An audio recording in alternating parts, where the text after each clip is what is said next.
중년 남성 중심의 21대 국회에서 적극적으로 목소리를 내는 여성 초선 의원들이 있다. 국회로 온 환경 전문가. 21대 첫 국정감사에서 묵직한 돌직구와 집요함으로 관련 부처와 기업의 조치를 이끌어낸 이소영 더불어민주당 의원.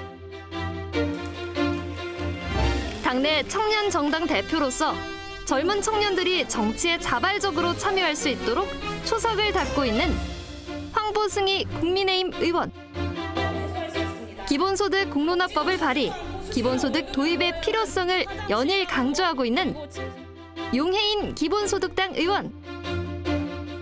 21대 여성 초선 의원과 함께 대한민국 정치를 집중 분석합니다. 네, 21대 국회의원 300명 가운데 여성 의원은 57명으로 역대 최다를 기록했습니다. 15대 국회 때까지만 해도 여성 의원 숫자가 한 자릿수에 그쳤던 것과 비교하면 적지 않은 변화인데요. 아직도 많이 부족합니다. 남성의 전유물로 여겨졌던 정치권에서 당당하게 자신의 목소리를 내고 있는 여성 초선 의원들과 함께 한국 정치에 대해서 얘기를 나눠보겠습니다. 세 분 안녕하십니까? 네, 안녕하세요. 네. 왼쪽부터 우리 황보승희 의원님, 그죠? 이수영 의원님, 우리 용 의원님 세 분 나와주셨는데 우선요, 그 초선으로 국회에 들어가서 이게 딱 부딪혔을 때 느낌이 좀 있었을 것 같아요. 그래서 제가 사전에 질문을 드려서 좀 판넬에 적어달라고 했는데 앞에 좀 걸어주시고 네. 우리 그 황보승희 의원님께 먼저 여쭙겠습니다.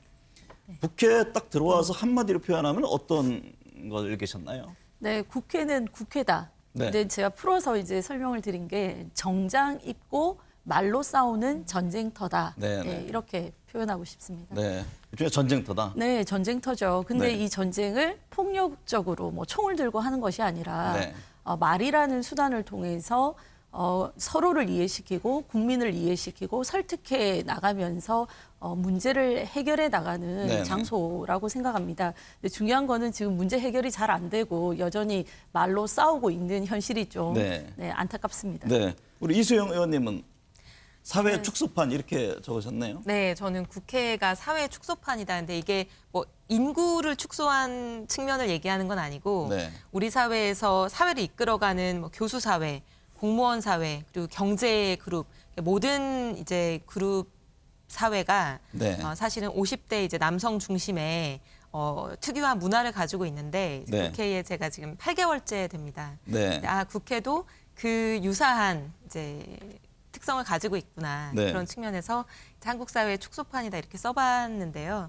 그러니까 아마 이제 인적 구성과 여러 가지 이제 특성이 비슷하다 보니까 이제 우리 사회 전반에 그 걸쳐 있는 그런 위계 질서, 위계 네네. 문화라거나 뭐 이런 문화적인 특성들도 비슷하다고 느꼈습니다. 우리 기본소득당의 용해인 의원은 네, 저는 뭐 이 그림까지 그려주셨네요. 양복이라고 적어봤는데요. 네. 이게 처음에 딱 국회에 왔을 때 기본소득당 같은 경우는 여성 정치인들이 많고 또 이제 제가 더불어시민당에서는 또 비례정당이다 보니까 여성 네. 후보가 절반은 됐었거든요. 근데 국회 임기를 딱 시작하고 나니까 정말 남성분들이 많으시더라고요. 네. 그때 좀 처음 실감을 했는데 다 비슷한 나이대에 비슷한 양복을 입으신 분들을 많이 보면서 네. 사실은 처음에는 그래서 동료 의원님들의 얼굴을 알아보고 외우는 네네. 것이 가장 큰 과제였습니다. 네. 그 정도로 되게 비슷하신 분들의 비슷한 우리 용 의원님은 90년대생이던데 보니까요. 네, 제가 딱 90년생입니다. 그 여의도에 갔을 때 어떤 남성의 이른바 젊은이들이 얘기하는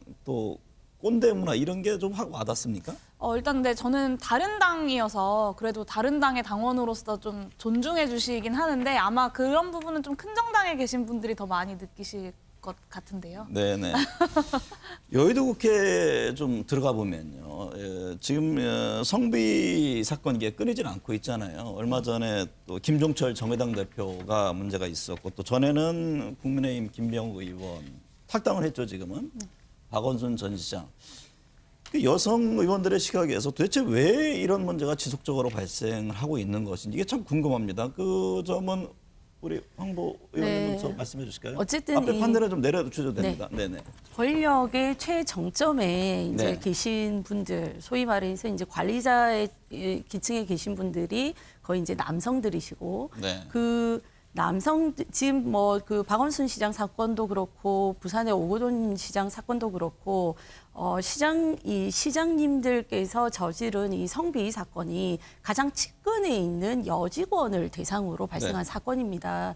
그런 걸 볼 때 아직 이제 사회 인식이 이 권력을 갖고 있는 분들이 측근에 계신 여직원을 대할 때 네. 이게 동반자적인 파트너십이 아니라 다소 이 그 남성 여성 관점이 아니어야 되는데 이제 여성으로 남녀의 문제가 아니라 권력의 그렇죠. 문제로 보시는 거예요. 그렇죠. 네. 그러니까 권력의 문제로 이 측근에게 그런 어떤 성사건을 네. 저질렀을 때 사실은 이게 밖으로 잘 새 나가지 않을 것이다. 비밀이 지켜질 것이다. 이런 것들을 좀 전제로 하는 인식들이 네. 권력형 성비위 사건의 핵심이지 않은가 이런 생각이 듭니다. 근데 시대가 참 많이 바뀌었는데요.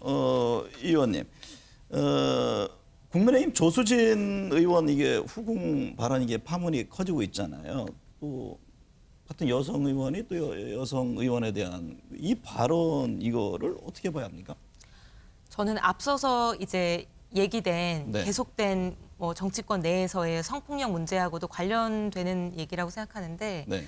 사실 그 조수진 의원이 동료 여성 의원을 후궁에 빗대서 이제 표현한 것 자체가 저는 굉장히 좀 충격적이고 안타까웠습니다. 네. 이 후궁이라고 하는 말 자체가 여성의 주체성을 인정하지 않고 여성이 성취한 그 네. 성취는 어떤 남성들의 뭐 시혜적인 은혜에 의한 것이다라는 이제 인식이 녹아 있는 것인데요. 네. 그렇기 때문에 우리 사회 전반, 국회를 포함해서 이제 여성을 대등한 시민, 뭐 대등한 동료로 인식하지 못하게 되는 네. 그런 문화를 반영한 것이 아닌가라는 네. 생각이 듭니다. 우리 용혜인 의원님 시각이 궁금합니다.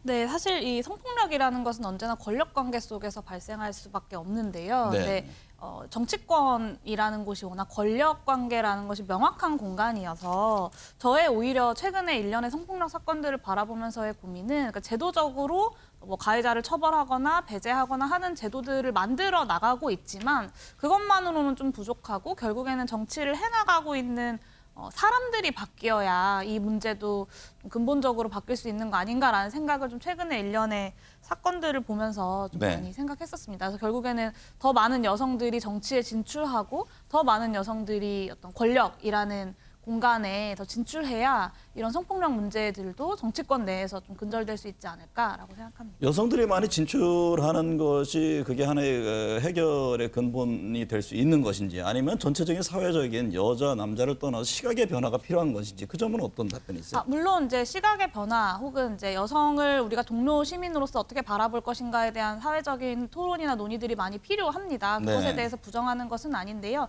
그것만으로는 바뀌지 않는다. 왜냐하면 정치권은 또 워낙 내밀한 이야기들이 많이 오고 네. 가고 권력 관계가 생사 여탈권을 쥐는 경우가 많기 때문에 네. 사건이 벌어지고 그것이 은폐되는 경우들이 굉장히 많거든요. 그래서 네. 결국에는 더 여성들이 권력에 진출해야만 그것이 함께 시너지 효과를 낼 수 있다라고 봅니다. 네. 여기도 정치인들 한가운데 계시니까 선거 얘기 좀 하겠습니다. 이제 보궐선거 얼마 안 남았잖아요. 내년 3월에는 대통령 선거도 치러지는데 이 의원님, 뭐 4월 보궐선거 보니까 여성 후보들이 많이 남았습니다. 네. 후보들에 대한 평가도 궁금하고 또 판세는 또 어떻게 보고 계세요?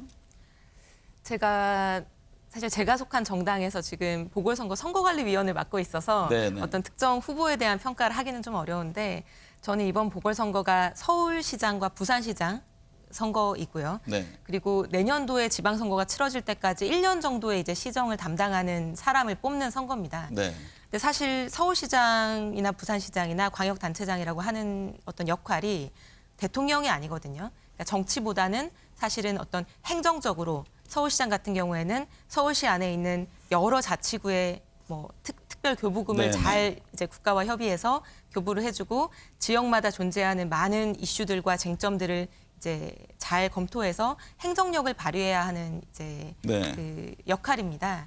그렇기 때문에 서울 시민들 그리고 부산 시민들께서 어떤 유명한 사람 혹은 뭐 정치적인 뭐 여러 관점에 따라서 판단하시기보다는 유능한 사람 그리고 앞으로 1년 동안 정부와 네. 또 국회와 같이 합을 맞춰서 네. 서울 시민들을 위해서 많은 역할을 할 수 있는 사람을 아마 선택하시지 않을까 네. 생각합니다. 황보승 의원님 이번에 만약에요 그 여성 분이 서울시장 당선되면 처음이잖아요. 네, 뭐 최초죠. 대통령은 됐지만 어떻게 보세요? 보궐선거 흐름을. 네, 뭐 저 여성으로서 네. 저 정치를 하는 입장에서 여성 시장이 나오는 거에 대해서는 굉장히 큰 기대감을 가지고 있습니다. 네. 그만큼 우리가 속도는 더디지만 16대 이후에 계속해서 이제 여성 국회의원 수가 20명 이상 이렇게 늘어나고 네. 그 흐름에 발맞추어서 지금 최초의 이제 여성 광역시장이 탄생하느냐 이렇게 기대를 하고 볼 수 있는 상황인데요. 네. 근데 뭐 아시다시피 이번 선거는 이 전직 오거돈 박원순 두 시장의 권력형 성비위 사건으로 부득이하게 유발된 보궐선거입니다. 800억 이상의 우리 예산을 넣어서 이렇게 선거를 해야 되기 때문에 네. 그거에 대한 국민들의 판단이 있으실 거라는 생각이 들고요. 네. 또 무엇보다도 지난 연말에 여론조사를 보면은 이 집권 여당에 대한 어떤 정권 심판 차원에서의 선거를 하겠다 하는 국민 여론이 50% 이상이 넘기 때문에 네. 이번 그 문재인 정권의 실정 이런 것들에 대한 비판이 굉장히 있을 것이고요. 네. 아시겠지만 뭐 경제 정책 실패 그리고 부동산 정책 실패, 부산 같은 경우는 소상공인 자영업자 비율이 굉장히 높기 때문에 소득주도 성장 이후에 경제가 굉장히 네. 힘들어지고 또 무엇보다도 코로나 이후에 또 더 어려워졌기 때문에 그거에 대한 국민들의 판단이 있으실 거고 네. 그런 문제점을 딛고 부산시와 서울시에 훌륭한 비전을 제시하시는 분들이 최종적으로 선택받지 않을까 이렇게 기대합니다. 네. 은근히 이제 국민의힘 입장에서 말씀을 하셨어요. 네. 용 의원님 네. 어떻게 보세요 지금? 네, 이제 저희 기본소득당 같은 경우도 서울시장 후보를 내고 준비를 하고 네네. 있는데요. 이게 사실 대선 1년 앞두고 치러지는 선거이니만큼 대선 전초전이다라는 말에는 저희도 동의를 합니다. 근데 다만 이 대선이라는 것이 향후 5년간의 국정 운영 방향에 대해서 논의하는 선거잖아요. 그랬을 때 이 대선 전초전 역시도 사실은 대한민국이 어떤 방향으로 가야 하는지 혹은 서울과 한국에서 가장 큰 도시인 서울과 부산이 어떻게 좀 리모델링 되어야 하는지를 네. 중심으로 좀 국민들의 선택을 받아야 하는데 이게 이제 대권 잠룡들의 어떤 이렇게 대선으로 가는 길목처럼 여겨지는 것에 대해서 좀 안타까운 마음이 있고요. 그래서 어떤 대선 전초전이지만 정쟁으로서의 대선 전초전이 아니라 좀 대한민국의 비전과 리모델링할 그 설계도를 가지고 네. 경쟁하는 선거가 되면 참 좋겠다라고 네. 생각합니다. 대선 얘기도 좀 해볼게요. 최근 여론조사를 보면은 어쨌든 이재명 지사 1위 그리고 이낙연 대표, 윤석열 총장 2강 이런 흐름이 나오는데 이 문제는 우리 국민의힘 의원님께 먼저 여쭙겠습니다. 네.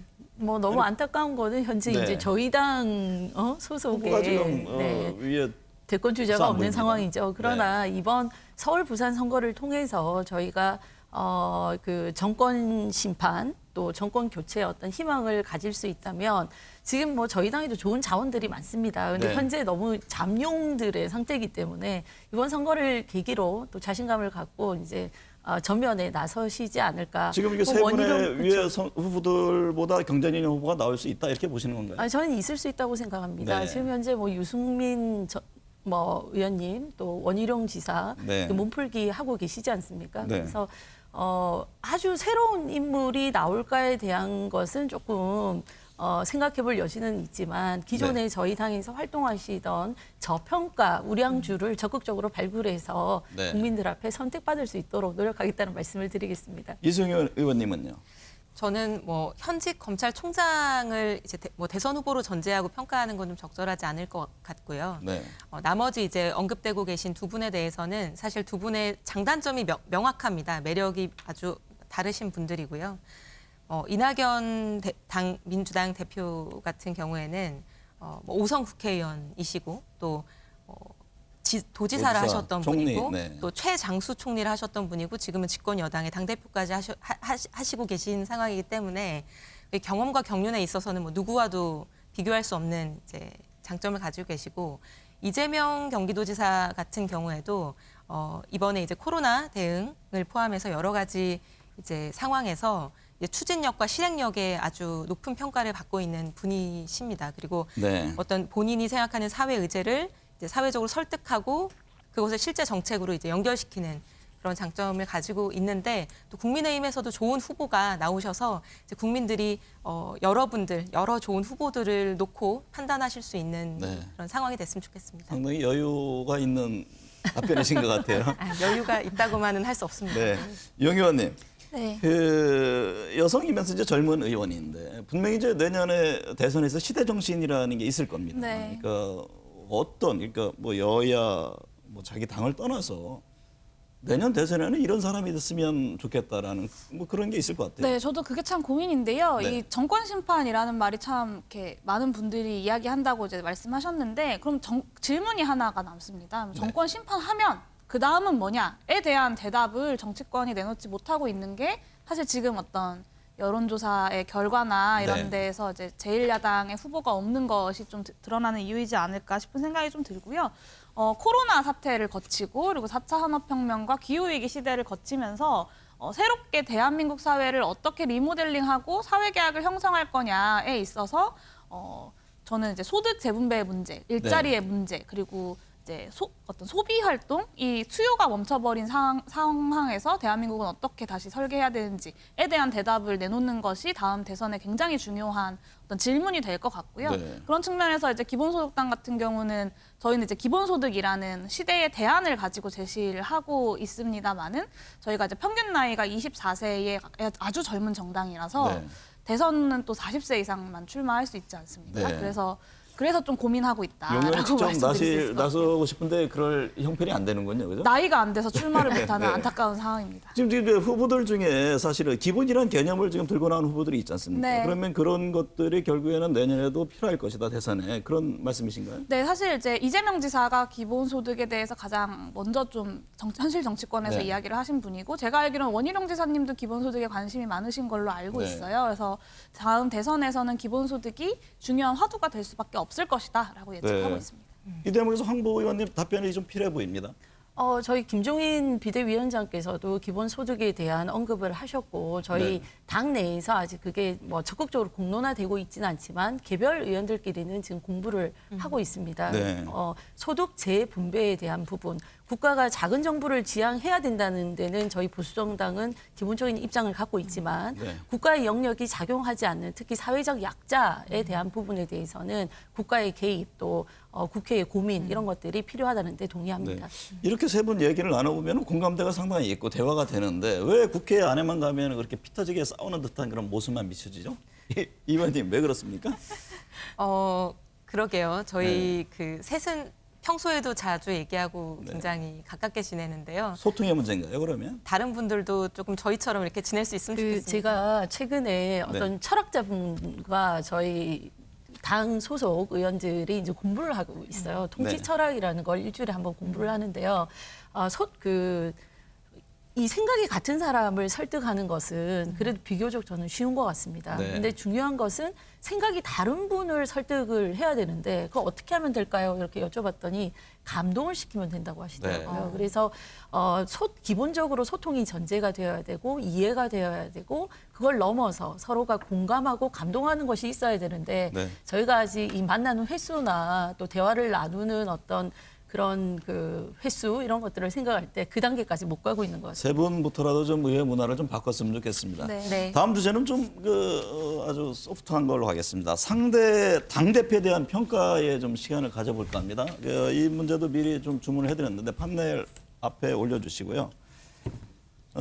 여당, 야당 또 각각의 그 당대표에 대한 우리 용 의원님부터 한번 여쭐까요? 네. 어르신이라고 썼습니다. 어르신. 네, 네. 사실 이제 좀 전에 이제 왜 이렇게 국회 안에만 들어가면 싸울까라고 네. 이야기를 하셨는데 사실 이제 저희는 국회 경험이 처음이고 뭔가 일을 하려는 의욕이 되게 가득 찬 초선 의원들이잖아요. 네네. 근데 지금까지 국회가 해왔던 관성이 있다 보니까 오랫동안 국회에서 국회의원을 하신 분들은 해왔던 방식대로 이렇게 싸우기, 소리치기, 뭐 호통하기 이런 거를 좀 많이 하시는 것 같고요. 네. 양당의 대표님들을 사실 제가 뭐라고 이미지를 말씀드려야 될까 진짜 고민을 많이 했는데 네.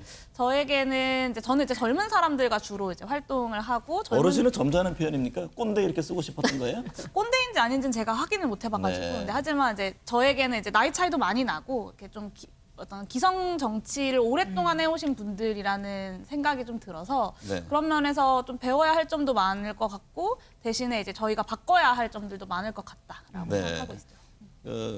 양쪽을 같이 균형 있게 말씀을 해주시네요. 어쨌든 문화적 충격이 컸던 것 같아요. 앞서는 양복이라고 그랬고 이번에 이제 어르신이라고 그랬는데 우리 이 의원님은 김종인 비대위원장에 대해서 평가한 거죠? 네, 유능한 감독 네. 이렇게 썼습니다. 네. 사실 어떤 의미죠? 김종인 위원장님께서 이제 여러 당에서 러브콜을 받으시고 또 민주당의 이제 대표 역할도 하셨다가 네네. 지금 이제 국민의힘 대표 역할을 하고 계신데 이제 히딩크 감독이 이제 여러 축구팀에서 러브콜을 받는 것처럼 굉장히 어떤 유능하고 능력 있는 분이시다라는 측면은 누구라도 다 공감할 수 있을 것 같고요. 네. 다만 이제 사실 정당이라고 하는 조직은 유사한 가치관을 가진 사람들이 어떤 국민들에게 일관된 그 메시지와 정책을 가지고 사회를 한 방향으로 이끌어가는 것이기 때문에 이제 성격이 다른 여러 당의 대표를 맡으셨다는 측면에서는 조금 정당의 대표 또는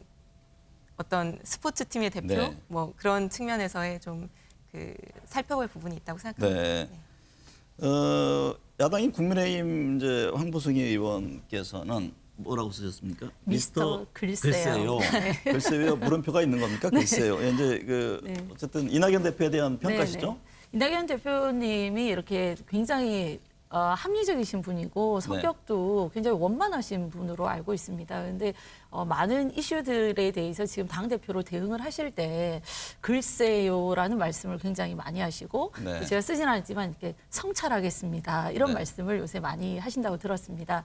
근데 이 글쎄요라는 것이 이분께서 사실상 이제 대권 주자로 언급이 되고 계시기 때문에 당 대표를 하시면서 사심이 있을 수밖에 없는 상황이고요. 그렇기 네. 때문에 당 대표 주자로서 또는 대권 주자로서 어떤 입장을 명확히 밝히기가 굉장히 애매한 순간을 많이 겪고 계시고 그거를 글쎄요라는 단어로 표현하고 계신 것 같습니다. 그래서 일각에서는 또 너무 무색무취하시다, 리더십에 문제가 있지 않냐 이렇게 말씀하시는 것 같고요. 그게 뭐 대권 주자의 어떤 사심을 좀 버리시고 지금 현재 갖고 계시는 이 당 대표 입장에서 조금 판단을 하셔서 말씀을 하시는 것이 오히려 대권 주자로서 나중에 더 잘 평가받으실 수 있지 않을까 이런 네. 생각이 좀 듭니다. 그리고 당 내에 이런 그 공론화되지 않는 것들, 사면 문제라든지 네. 또는 이익 공유제 이런 것들도 사실은 이제 마음이 앞서시고 내부 이 합의가 잘 안 된 상황에서 나온 말씀들이 오히려 지금 대권 지지자로서 지지율이 떨어지는 요인이라는 생각을 해봤습니다. 지나친 신중합니다. 이런 네. 지적으로 들립니다. 이제 판넬 내려주시고요. 국회 입성한 이후에 여성 의원으로서 뭐 상당히 힘들었던 점도 있을 것이고 또 선배나 동료 의원들 중에 또 롤모델로 삼고 싶은 그런 정치인이 있을 텐데 이수영 의원님 가서 힘들었던 점 그리고 쭉 지나면서 내가 이런 분들은 롤모델로 살고 싶다 하는 그런 선배나 동료 정치인은 누굽니까? 힘들었던 점은 저는 이제 작년에 선거를 치르면서 네. 그 제 경쟁 후보 분들이 이제 저보다 20살, 뭐 많게는 30살 많으신 분들이었거든요. 근데 이 젊은 여성을 정치적인 리더로서 인정하거나 존중하지 않은 어떤 문화들도 여전히 있다 보니까 네.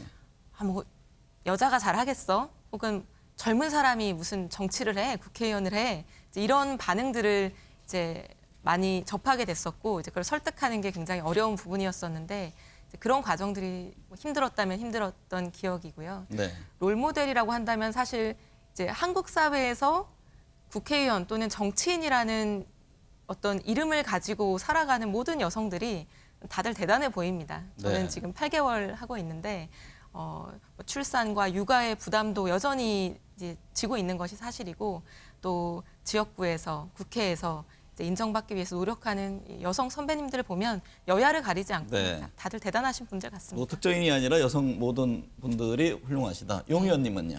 네, 저는 이제 이렇게 기본소득당에는 국회의원이 저 혼자이기 때문에 사실은 뭐 당내에서 다른 의원님들에게 여성으로서 겪는 어려움보다는 사실 소수정당으로서 겪는 그렇죠. 어려움이 소수정당으로 상당한 어려움이 있을 것 좀 더 같아요. 컸던 것 같아요. 뭐 예를 들면 이제 본회의장이 열린다고 본회의가 열린다고 뉴스를 통해서 보고 본회의장에 갔는데 가는 동안 이제 공지를 받는다거나 네. 뭐 이런 일들도 있었고요.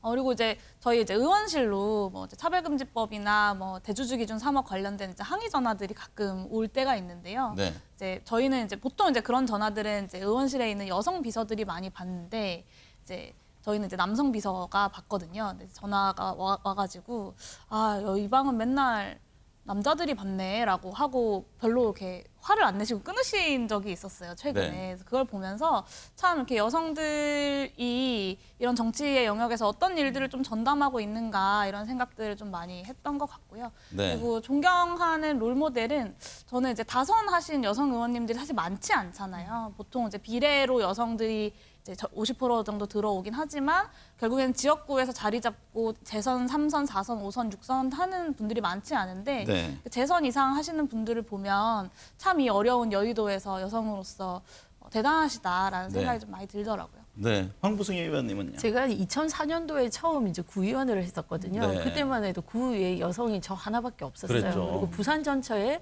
한 250명 구의원 중에 여성이 5명밖에 없을 네. 시절이었거든요. 그에 비하면 국회는 지금 300명 중에 57명이기 때문에 많이 늘긴 했어요. 엄청 숫자가 많이 네. 늘었고요. 특히 이제 지역구가 또 29명이 됐지 않았습니까? 그런 면에서는 과거보다 이렇게 소통할 수 있는 여성 동지들이 많아졌다는 것은 굉장히 좋은 점이고 네. 당 내에서는 사실 저희가 지역구 여성 의원이 6명밖에 안 됩니다. 네. 그중에 이제 2분이 재선 의원이시고 4명이 초선인데 4명 중에 또 2분이 당내에 또 대변인을 맡고 계시기 때문에 사실은 이제 지역에서 저희가 특별위원회 같은 걸 꾸릴 때 사실 여성에 대한 배려 이런 것들이 좀 있고 배려라기보다는 이제 구성을 하면서 여성 비율을 좀 높여야 되는 것들이 있어요. 네. 그리고 또 지역구를 대변할 사람도 필요하고 그러다 보니 전 사실 지금 의원 되고 나서 당내 특위를 한 10개 이상 맡아서 네. 일이 너무 많아서 사실은 힘들다는 말씀을 좀 드리겠습니다. 네. 그리고 뭐 존경하는 정치인이라기보다 제가 이제 정치 영역에서 한 20년 정도 구급 비서에서 시작해서 구의원, 시원을 거쳐서 이까지 왔기 때문에 많은 정치인들을 뵈왔고요. 네. 그 정치인들 각각의 좋은 점, 제가 가까이서 뵌 분들 말씀을 좀 드리면 김영호 전 국회의장님 같은 경우는 굉장히 꼼꼼하시고 그리고 항상 창의적인 것들을 정치에서 네, 많이 네. 찾아내세요. 계속 연구 노력을 많이 하고 책도 많이 계속 쓰시고 그러죠. 맞습니다. 네. 정치가 무에서 유를 창조하는 것이다라는 생각을 갖고 계셨거든요. 그리고 김무성 전 대표님 같은 경우는 그냥 언뜻 봤을 때는 굉장히 마초적이실 것 같지만 굉장히 합리적이신 분입니다. 어떤 한 걸 분만 꼽아달라고 그러죠. 네, 네, 여러분들 좋은 점들 말씀드리고 네, 싶고요. 또 링컨 대통령의 통합의 정신, 우리 지금 한국 정치의 어떤 시대 네. 정신이지 않을까 이렇게 생각합니다. 오늘도 마지막 순서인데요.